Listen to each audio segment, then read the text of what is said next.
कोलकाता आश्रम में हम लोग थे, तो बगल में ही शिव चर्चा हो रही थी। तो स्पीकर लगाए थे, तो कोई बहन उसमें बोल रही थी कि आप हमारे शिव गुरु को गुरु बना लीजिए, फिर जो मन हो सो खाइए, उसमें कोई रोक टोक नहीं है। जिस प्रकार गंगा नदी में नाले का पानी, गडर का पानी, जो भी गंदगी उसमें मिलती है, लेकिन गंगा कभी अपवित्र नहीं होती है, इसी प्रकार हमारे मत से आप दीक्षा ले लीजिए, फिर जो खाइए कोई पाप नहीं लगता। अब ऐसा ज्ञान है। भगवान राम की चर्चा कोई बुरा नहीं है, उनके गुण को लेना है। भगवान कृष्ण की चर्चा करना, शिव की चर्चा, विष्णु की चर्चा करना, चाहे जिसकी चर्चा करना, उसमें कोई बुराई नहीं है। लेकिन वहां जो ये पंक्ति कही जा रही है कि इसमें जुड़ जाइए फिर जो खाइए, ये बुरा है। जब आप कहीं से जुड़ते हैं और जो मन हो सो खाइए, तो जो गलत चीज खा जा रहा है वो हिंसा से आ रही है। वो चीजें जब हिंसा हो ही रही तो कहां की धर्म हुआ ये? जब पाप कर्म हो ही रहा तो ये धर्म कहां हुआ? इसीलिए हमारे ऋषियों ने कहा, तज्जेत धर्म दयाहीनम विद्याहीनम गुरु तजेत, तज्जेत क्रोधमुखी भार्या नेह स्नेह बांधवांस तजेत। कहते हैं तज्जेत धर्म दयाहीनम, वह धर्म त्यागने योग्य है। कौन से धर्म? जिसमें दया नहीं है, प्राणियों पर दया नहीं है, वह त्याग देने योग्य है। क्योंकि कहीं से आप जुड़ते हैं, यदि उसमें पाप ही हो रहा है, उसमें हिंसा ही हो रही, तो फिर आप में, आपके अंदर सात्विकता, नैतिकता, जो मनुष्य की मनुष्यता है, जो नैतिकता है, जो सदाचार है, उससे तो आप कोसों दूर रह जाएंगे। फिर आपके जीवन में बदलाव कहां से आएगा? आपके जीवन में सुधार कहां से आएगा? ये मनुष्य जीवन तो इसीलिए मिला हुआ है कि सारे पापों को यहाँ साधना करते हुए काट दे, ताकि इसमें मुक्ति मिल जाए। और यहाँ आकर फिर वही काम कर रहे हैं, तो फिर मुक्ति कब होगी? कौन से खानी में होगी? फिर आदमी का कल्याण कहाँ होगा? कहीं से जुड़े किसी को भी माने, लेकिन वहां पाप नहीं होनी चाहिए, जीववध नहीं होनी चाहिए, हिंसा नहीं होनी चाहिए।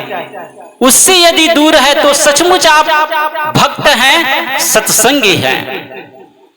अब ऐसे कोई आदमी किसी की मति को भ्रमित कर दे कि जिस प्रकार गंगा कभी अपवित्र नहीं, वो तो ठीक है, आपके तर्क ठीक है, लेकिन जो नीचे पंक्ति कहा जा रहा है कि जिस प्रकार गंगा कभी अपवित्र नहीं होती, उसी प्रकार मांस, मछली, शराब, कबाब, जुआ, जो भी करना हो करते रहो, कोई पाप नहीं लगता। ये गलत है। सद्गुरु ने कहा, दया धर्म का मूल है, दया ही धर्म का मूल है। पाप मूल अभिमान, तुलसी दया न छोड़िए, जबलक घट में प्राण। जब तक तुम्हारे घट में प्राण है, तब तक तुम्हारे अंदर से ये दया नहीं छूटनी चाहिए। यदि तुम्हारे अंदर दया ही नहीं है, तो फिर और बाकी चीजों का क्या मूल्य है? पहले के समय जब आदि मानव हुआ करते थे, तो वे लोग जंगल में रहते थे, तो उसके पास ऐसी कुछ खेती बाड़ी नहीं थी, कोई व्यापार बिजनेस नहीं था। बहुत पहले का समय, आदि मानव का समय जिसको कहा जाता है, पूरा काल। तो यहाँ लोग जंगल में रहते थे और कमर के नीचे पेड़ों की छाल पहना करते थे, और या पत्ते से अपना तन ढका करते थे। और उनकी ये मजबूरी थी, अब खाए तो खाए क्या, क्योंकि उसके पास कोई खेती बाड़ी, कोई अन्न तो होता नहीं कि खाए क्या। तो मजबूरी वश वो लोग भाला, बर्छी से पशुओं का शिकार करते थे और आग में पकाकर खाते थे। उतना उसको ज्ञान भी नहीं था और मजबूरी भी थी कि दूसरा उपाय ही नहीं था कि अब खाए तो खाए क्या, इसलिए वे खाते थे।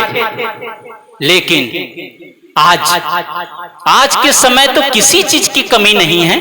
आज जितनी संपन्नता है, आज जितनी शिक्षा है, आज जितने हम आधुनिक समय में जी रहे, इतने अच्छा समय अभी तक के समय में कोई भी समय नहीं रहा जितना हम अच्छे समय में हैं। लेकिन यहाँ सब कुछ अवेलेबल होते हुए भी, सब कुछ होते हुए भी आदमी की वो जो संस्कार पड़ गया है वो दूर नहीं हो रहा है। 100 में 98% लोग वो गलत चीजें खा रहा है।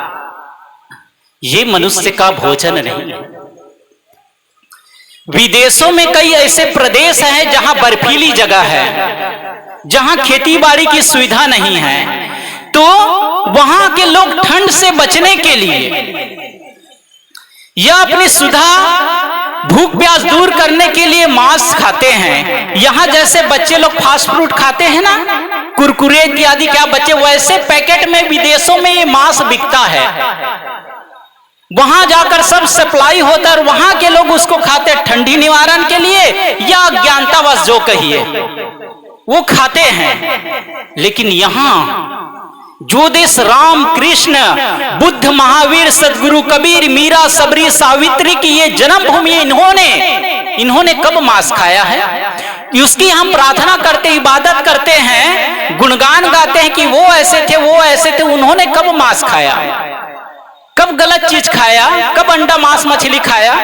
उसकी पूजा तो करते हैं लेकिन आदमी उसका अनुकरण नहीं करते हैं कि उनका जीवन कितना साफ पाक, कितना अच्छा था और हमारा जीवन कैसा है। नवरात्रि का समय आता है, बहने लोग 9 दिन तक कितना बढ़िया त्याग पूर्वक साधना पूर्वक रहती है और वहां देवी मां की उपासना करती है। अन्न भी नहीं खाती है, नमक नहीं खाती और पता नहीं क्या क्या नहीं खाती, वही लोग जाने। लेकिन बहुत जगह जैसे ही 9 दिन पूरा हुआ, 10वें दिन मंदिर में जाके वहां बलि दी जाती है, वहां बकरी मुर्गी की बलि दी जाती है। कहते हैं हम देवी मां को प्रसाद चढ़ा रहे हैं और वहां जाके इतना पाप करते हैं और उसको अपने घर में लाके पका के बड़े चाव से खाते कि 9 दिन तक जो त्याग किए थे, अब 10वें दिन वो सब गलत चीजें घर में आ गई। आपको जिसने जन्म दिया, उस मां ने, उस पिता ने जिसने जन्म दिया, पाल पोस के बड़ा किया, आपकी आवश्यकता में किसी चीज की कमी नहीं रखा, पढ़ाया लिखाया, शादी ब्याह कर दिया, सब कुछ आपको योग्य बना दिया। उस मां का शरीर छूट जाता है, उस पिता का शरीर छूट जाता है, तो लोग क्या कहते हैं? हमारे घर में सत्संग की तिथि फिक्स हो गई थी, अमुक तारीख का हमारे पड़ोस में या हमारे रिश्तेदार में किसी का शरीर छूट गया, कोई डेट कर गया, अब घर में क्या हो गया? छुटका लग गया। क्या कहते हैं? अब घर में छुटका हो गया, अब सत्संग स्थगित, सत्संग नहीं हो सकता है, कोई भी धार्मिक अनुष्ठान नहीं हो सकता जब तक ये 10 दिन पूरा ना हो जाए। जो भी कर्म कांड वो करते होंगे, विधि विधान करते होंगे, वो जब तक पूरा नहीं हो जाएगा, घर शुद्ध नहीं हो जाएगा, तब तक सत्संग भजन स्थगित। जिस मां ने आपको जन्म दिया उसका शरीर छूट गया तो घर अशुद्ध हो गया। जिस पिता ने आपको जन्म दिया उसका शरीर छूट गया तो घर अशुद्ध होगा। उसकी प्रयोग की हुई चीजें कोई नहीं लेता, उसको जाके जला देता है, कोई उपयोग नहीं करता, इतना अशुद्ध हो गया। लेकिन बाहर से मुर्दा कटवा करके लाता है, बकरी मुर्गी, उसको ला करके रसोई में पकाता है तो घर अपवित्र नहीं होता है, घर अपवित्र नहीं होता है। जो कितना देखने में कितना घृणित है, कितना गंदा है, उसको लाके रसोई में कढ़ाई में चढ़ाए और चम्मच चला रहे, बड़े प्रेम से मिर्च मसाला ढार के अपने पेट में ले रहा है, मुख में ले रहा है और कहता है कि अब सब ठीक है। उससे घर अपवित्र नहीं हुआ, मुर्दा चीज को ला करके। माता पिता तो पूजनीय है, वंदनीय है, उनके शरीर तो देखने में ठीक ठाक है, उससे कैसे घर अशुद्ध हो गया, कैसे छुटका लग गया। और बाहर से गलत चीजों को, बकरी मुर्गी को, जो भी गलत चीज आदमी खाता पीता है उसको लाके बड़े चाव से घर में बनाता है तो घर अशुद्ध नहीं होता, घर में छुटका नहीं लगता है। गलत चीज खा करके आदमी पूजा भी करेगा तो उसमें सिद्धि नहीं मिलने वाली है। आदमी प्रार्थना भी करेगा, एकादशी व्रत भी करेगा, उसमें कोई पुण्य नहीं मिलने वाला है। जैसे कोई माता है सुबह से शाम तक एक बोरी चावल ले ली है और सुबह से शाम तक अपने बरामदे में बैठ के उसको अमनिया कर रही है, कंकड़ निकाल रही, कोई भी कचरा है उसको निकाल रही, बड़ी मेहनत कर रही है। और जैसे ही शाम होती है वो सारी चीजें जो अलग की गई है उसको फिर से मिला के बोरी में कस के रख देती है। तब ये दिन भर मेहनत की हुई ये तो सब बेकार चला जाएगा। आपने उसको निकाला ही था कि उससे अलग हो जाए, फिर शाम को मिलाने की क्या जरूरत थी? वो तो सारी मेहनत बेकार गई आपकी। जब मिलाना ही था तो अमनिया ही क्यों कही? 10 दिन की पूजा पाठ, 10 दिन के उपवास, 10 दिन का त्याग सब बेकार हो जाता है जब आदमी 10वें दिन जाकर वहां मंदिर में जाके बलि देता है और कहता है कि अब जग सफल हो गया, अब हमारी प्रार्थना सफल हो गई। ऐसे पूजा से किसी का कल्याण होने वाला नहीं है। सदगुरु कहते हैं जस मास नर की रुधिर रुधिर एक सारा जी, पशु की मांस भखे सब कोई नर ही ना भखे सियारा जी। मांस मसलिया तय पे खैया जो खेतन में बोइया जी, माटी के करी देवी देवा काट काट जो दैया जी, जो तोहरा है साचा देवा खेत चरत क्यों ना लैया जी। आदमी भगवान के मंदिर में जाता है और वहां प्रार्थना करता है मुझे धन दो, पद दो, प्रतिष्ठा दो, ये दो वो दो, दुनिया भर की लंबी लिस्ट लेकर जाता है, भगवान से मांगता है कि भगवान हमको ये दे दीजिए, ये चीज की कमी ये दीजिए, वो दीजिए। वहां प्रार्थना में वही मांगने जाता है मंदिर में। और क्या कहता है? घर में आता है तो क्या कहता है? भगवान हमको सपने में आके दर्शन दिया, उन्होंने बलि मांगा है, पाठा मांगा है। एक तरफ तो ये कहते हैं कि भगवान सर्वशक्तिमान है, जो चाहे वो सो कर सकता है, उसके बिना पत्ता भी नहीं हिलता है। तब जब सब कुछ आपको भगवान देता है, भगवान को मांगने के लिए जाते तो भगवान क्या इतने लाचार हो गए कि वो भोजन भूख मिटाने के लिए आपको बीच में लाने की क्या जरूरत है? जब सब कुछ कर सकता है तो भोजन भी तो कर सकता है वो। आदमी की चालाकी, आदमी की अज्ञानता, आदमी की नादानी, अपना खाना चाहता है और देवी देवता भगवान के उसको कहता है, उसका नाम थपता है कि उसने मुझे दर्शन दिया, उसने मुझे ऐसा कहा, इसलिए उसके बलि देना चाहिए। हमारे घर में अशुभ हो रहा है। अब देवी माँ के या भगवान के मंदिर में जाकर जब बलि देंगे, जब पाठा चढ़ाएंगे, तब घर के कलह, घर के टेंशन, घर में जो बुरा चीज हो रहा है वो ठीक होगा। बुरा करो तुम और पाप भोगे कोई और, ये कहां का ज्ञान है? असली ज्ञान सत्संग से ही होता है। और आदमी जहां नाच नौटंगी हो, जहां ऐसी झूठी झूठी बातें कहा जाता है, वहां तो आदमी बड़े चाव से जाकर भीड़ पर भीड़ लगी रहती है। जहां लेकिन ज्ञान दिया जाता है, सत्य की बातें बताई जाती है, वहां लोग नहीं आना चाहते हैं। वहां बहुत गिने चुने लोग रहते हैं, क्योंकि सत्य को पचा पाना सबके बस की बात नहीं है। सदगुरु कहते हैं तो जेत धर्म दयाहीनम, जिस मत पंथ संप्रदाय में यदि वहां दया नहीं है तो वह धर्म त्यागने योग्य है। एक कसाई था, वो शाम में बाजार से एक बकरा खरीद के ले आया और अपने घर में बांध के रखा, और सुबह उसको वो मारता खाने के लिए। तो जैसे सुबह हुआ, अपने छुरे में धार वो करने लगा, उधर बकरा बंधा हुआ है रस्सी से, इधर ये धार कर रहा है। तो उसको देखकर बकरा बड़े जोर जोर से हंसने लगा। बकरा जो था बड़े जोर जोर से हंसने लगा। वो कसाई जब आवाज सुना तो उन्होंने कहा, मौत की याद करके ही, मृत्यु को देखते सबके पसीने छूट जाते हैं, सब भयभीत हो जाता है, सब डर जाता है। तुम मृत्यु के बेला क्या पागल हो गए जो इतने जोर से हंस रहे हो? कसाई पूछ रहा है। तो बकरे ने कहा नहीं, मैं पागल नहीं हुआ। तो उन्होंने कहा फिर क्यों हंस रहे हो? उन्होंने कहा आज तुम मुझे मारने के लिए तुम अपने छुरे पर धार कर रहे हो, जब फिर दूसरा जन्म होगा तो इसी प्रकार मैं तुझे मारूंगा। इसी प्रकार तुम जिस प्रकार धार कर रहे, जैसे तुम मुझे मारोगे वैसे अगले जन्म में तुझे मैं मारूंगा, इसलिए मैं हंस रहा हूं कि मैं भी तुमको एक दिन मारूंगा। ये सुनकर तो कसाई का हृदय कांप गया, क्या तुम भी मुझे मारोगे ऐसी? उन्होंने कहा हाँ, बदला तो देना ही पड़ेगा। तुम मुझे बिना कसूर के, बिना कोई गुनाह के तुम मुझे मारोगे तो बदला तो कभी छूटने वाली नहीं है। सदगुरु कबीर ने क्या कहा? जीव मत मारो बापुरा, सबका एक है प्राण, हत्या कभू न छूटे हैं जो कोटि न सुनो पुराण। सदगुरु कबीर क्या कहते हैं? जीव मत मारो बापुरा, ऐ बंदे तुम जीव को मत मारो, वो भी जीना चाहता है, उसके अंदर भी हमारे समान आत्मा है, उसको मत मारो, वो बेगुनाह है, बेकसूर है, उसको तुम क्यों मारते हो? सबका एक है प्राण, उसके अंदर भी हमारे जैसा प्राण है।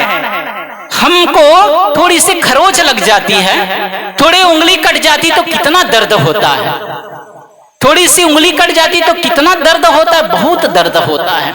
जब किसी प्राणी को तुम जान से ही मार दोगे तो कितना उसको दर्द होगा। तो वो जो बदला है उसको भी देना पड़ेगा। इतिहास साक्षी है, भगवान राम बाली को मारे थे तो उसको बदला देना पड़ा था कि नहीं देना पड़ा था? देना पड़ा था। कहां दिए थे? कहां दिए थे भगवान राम? कब दिए थे? कृष्ण अवतार में उसको बदला देना पड़ा। वही जो बाली था द्वापर युग में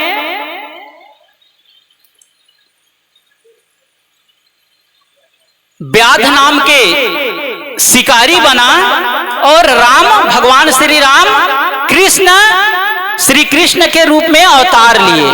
जब 118 वर्ष के हो गए तब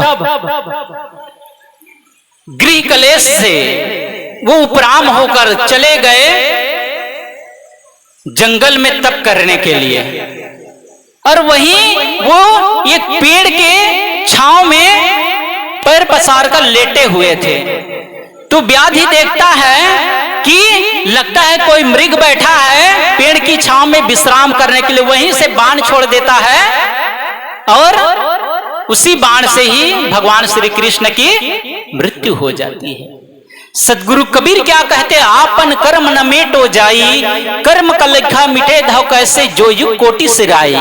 गुरु वशिष्ठ मिली लगन सुधायो, सूर्य मंत्र एक दिन हा, जो सीता रघुनाथ विवाही पलेख संचन किन्हा। तीन लोक के कर्ता कहिए बाली बदो बरियाई, एक समय ऐसी बनियाई उन्हों अवसर पाई। नारद मुनि को बदन छिपायो, किन्हों कपि को स्वरूपा, शिशुपाल की भुजा उपारी आप भय हरि ठूठा। पार्वती को बांझ न कहिए, ईश्वर न कहिए भिखारी, कहीं कबीर कर्ता की बातें कर्म की बात निनारी। तो यहाँ क्षम्य कोई भी जी नहीं है। भगवान को भी यदि बदला देना पड़ा तो हम फिर कौन होते हैं? क्या हमको बदला देना नहीं पड़ेगा? हमको भी बदला देना पड़ेगा। इसलिए हम सबको चाहिए कि पाप कर्म ना करें। हम सबको चाहिए कि सुपथ पर चले, सन्मार्ग पर चले। ये गलत चीज खा करके हमारा मन सात्विक नहीं हो सकता है। 3 प्रकार के भोजन होता है। कौन कौन से भोजन? एक होता है तामसिक भोजन, अंडा, मांस, मछली, ये जो गलत चीजें हैं ये तामसिक भोजन है। तामसिक भोजन खा करके आपके मन कभी सात्विक होने वाली नहीं है। तामसिक भोजन करेंगे तो वही क्रोध, वही अहंकार, वही गुस्सा, वही कलछपट, वही प्रपंच आपके मन में आएगा। पहले जो देवी देवता होते थे वो फल फूल, सीरियल में देखे होंगे, देवी देवता फल फूल खाते हैं। लेकिन जो राक्षस लोग होते हैं वो क्या खाते हैं? राक्षस लोग क्या खाते हैं? वही सब गलत चीजें खाते हैं, मांस खाता है और दुष्कर्म करता है, गलत करता है, एक दूसरे को कष्ट देता है, उत्पात मचाता है, चारों तरफ पृथ्वी पर अराजकता फैलाता है। क्यों? क्योंकि वो गलत चीज खाया है, इसलिए उसका मन गलत हो गया है। संतों ने कहा कि गलत भोजन ना करो, तामसिक भोजन खा करके तुम्हारा मन कभी सात्विक नहीं हो सकता है। मन को यदि सात्विक बनाना है तो फिर तुम्हें सात्विक भोजन करना पड़ेगा। वो सात्विक भोजन क्या है?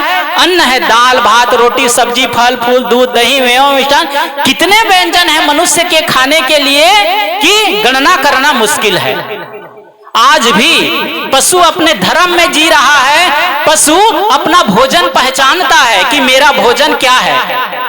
शेर दाल भात रोटी सब्जी खाता है कि मांस खाता है? शेर उसका भोजन ही वही है, इसलिए वो शिकार करता है और मांस खाता है।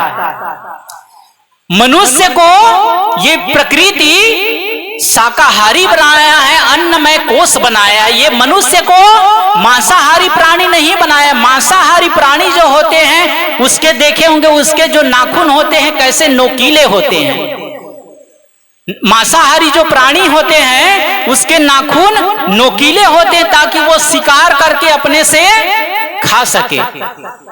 मांसाहारी प्राणी को रात में दिखाई पड़ता है, हम सबको तो टार्च दिखाना पड़ता है, बत्ती जलाना पड़ता है, तब कहीं दिखता है। तो ये सिद्ध होता है कि मनुष्य मांसाहारी प्राणी बिल्कुल भी नहीं है। लेकिन आदमी अज्ञानता वश वो खा रहा है, नादानी वश वो खा रहा है, वो नासमझी वश खा रहा है। मांसाहारी प्राणी को रात में दिखाई पड़ता है, इसीलिए वो रात में शिकार करने के लिए निकलता है। सर्पों को देखिए, जंगली जानवरों को देखिए, कुत्ते सियार को देखिए, उसकी आंखें चमकती रहती है, उसको रात में दिखाई पड़ता है। लेकिन हमको देखिए, अभी से लाइट जल गया, प्रकाश है, तो हमको रात में दिखाई नहीं पड़ता है। मांसाहारी प्राणी को पसीना नहीं आता है, मांसाहारी प्राणी को पसीना नहीं आता। आदमी को पसीना आता है कि नहीं? पंखा किस लिए चल रहा है? वही पसीना से बचने के लिए। मांसाहारी प्राणी के एक ही हाथ होते हैं। मांसाहारी प्राणी को, जानवर को देखिए, एक बार शिकार करता और पड़ा रहता है। आदमी के शरीर में दो आंतें हैं, एक छोटी आंतें और एक बड़ी आंतें, इसलिए भोजन जल्दी पच जाता है। आदमी 3 बार 4 बार खाता है। मांसाहारी प्राणी जीभ से पानी पीता है। जीभ से देखिए, कुत्ते इत्यादि को जीभ से चाट चाट के पानी पीते हैं। हम लोग कैसे पीते हैं? हम लोग तो ओठ लगा करके पानी पीते हैं। तो अनेक लक्षण है कि हमको भिन्न करता है, अलग अलग करता है कि आदमी मांसाहारी प्राणी नहीं है। सद्गुरु कहते हैं, तज्जेत धर्म दयाहीनम विद्याहीनम गुरु तजेत। जैसे कि मैंने कहा कि वो बहन ये कह रही थी कि कोई भी चीज खाओ पियो पाप नहीं लगता है। उसी को कोई जाकर 2 अपशब्द कह दे, अपशब्द कोई गलत चीज का प्रयोग करके उसी को कह दे, लगता है कि नहीं लगता है? वो बोलना छोड़ करके झगड़ा करने के लिए तैयार हो जाएगी। तुमने मुझे ऐसा क्यों कहा? जब वाणी कुछ उसको ठेस पहुंचाई ही नहीं गई है, शरीर के द्वारा केवल वाणी ही बोली गई है। तो जब वाणी ही बोली, इतने खलबली मचा दिया, इतने आदमी जो बोल रहा है उसको रोक करके उसको भला बुरा कहने के लिए तैयार। जब वाणी से ही इतने कृत्य हो रहा है, कर्म हो रहा है, तो जब किसी को जान से ही मार दो तो उससे कर्म होगा कि नहीं? उससे कर्म होगा ही। यथा धेनु सहस्त्रेषु वत्सो गच्छति मातरम तथा यज कृतम कर्तार मनो गच्छति। कहते हैं यथा धेनु, जिस प्रकार गाय होती है, गाय के पीछे पीछे वत्सो गच्छति मातरम, उसका वत्स, उसका बच्चा, उसका बछड़ा उसके पीछे पीछे चलता है। किसके पीछे चलता है? अपनी मां के पीछे पीछे उसका बछड़ा चलता है।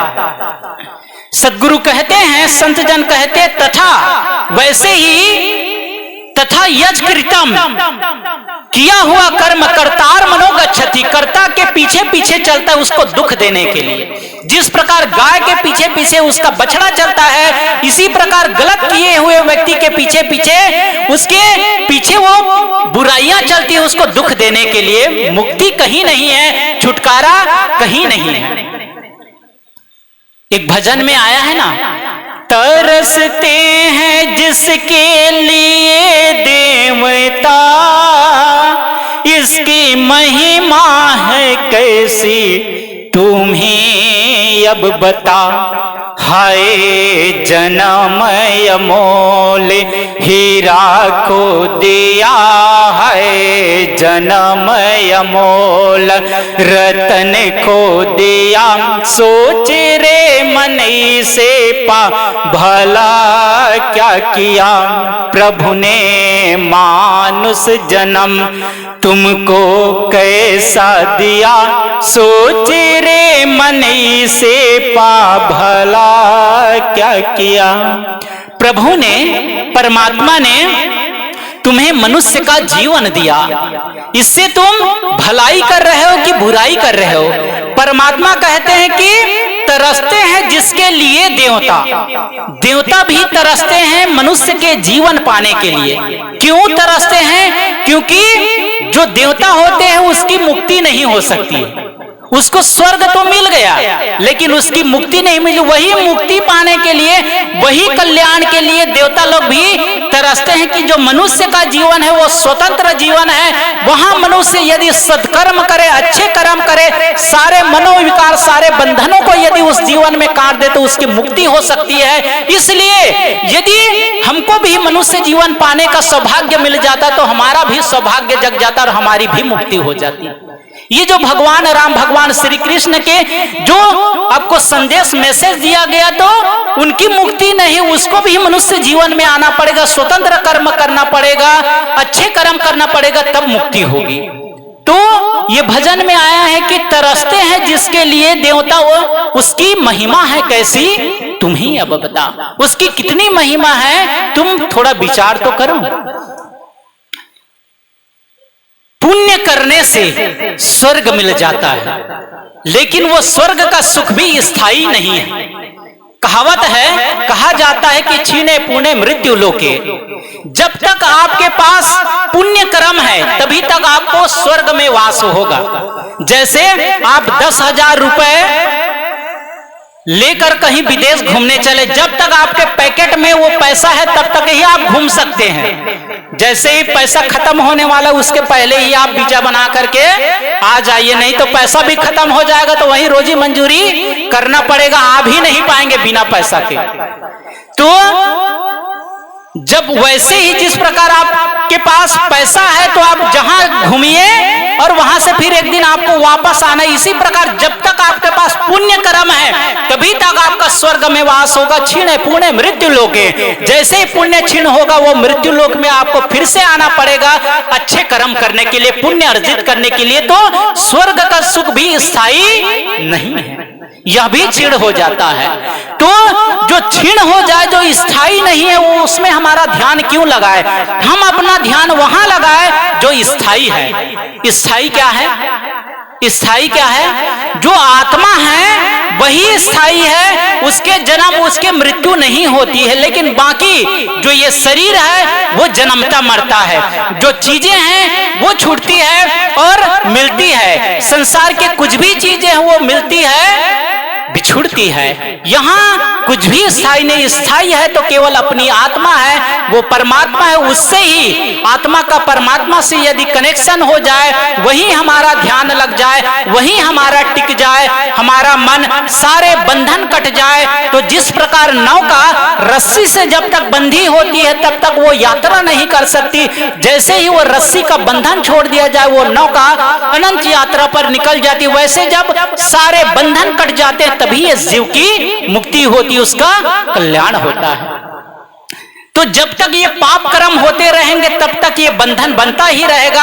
यदि मुक्ति चाहिए, यदि शांति चाहिए, यदि कल्याण चाहिए तो सारे बंधनों से मुक्ति चाहिए। और सारे बंधनों से तब मुक्ति होगी जब जीव मात्र के प्रति आपके अंदर प्रेम भाव होगा, अहिंसा आएगा आपके जीवन में, तभी आपका उद्धार हो सकेगा। नहीं तो ये बदला कभू न छूटी है जब कोटि सुनो पुराण। सदगुरु कहते हैं ये बदला छूटने वाली नहीं, उसका तुमको देना पड़ेगा उसका बदला। तो गलत चीज ना खाई जाए। हम जब तक भटके अज्ञानतावश तब तक भटके, लेकिन हम अब ऐसे संतों से ऐसी जगह जाकर जुड़े जहां उस मत पंथ संप्रदाय में जुड़ने से वहां जीव हत्या नहीं होती है, पाप नहीं होता है। वहीं जाकर ही हमारा उद्धार है, वहीं जाकर ही जो नियम जो विधि बताए जाते उसके अनुसार चलकर ही हमारी मुक्ति होने वाली है। ये पाप के रास्ते पर यदि चलते रहेंगे तो हमारा उद्धार होने वाला नहीं, ये दुख गहराता जाएगा, ये पाप का बोझ बढ़ता ही जाएगा। इसलिए हम सबको चाहिए कि हम अहिंसा का मार्ग अपनाएं। सदगुरु कहते हैं कि तुम मनुष्य हो, तुम स्वतंत्र हो अच्छे और बुरे कर्म करने में, इसलिए बुराई को छोड़ करके अच्छे कर्म में लगो, सतपथ पर चलो तो ही तुम्हारा उद्धार होगा।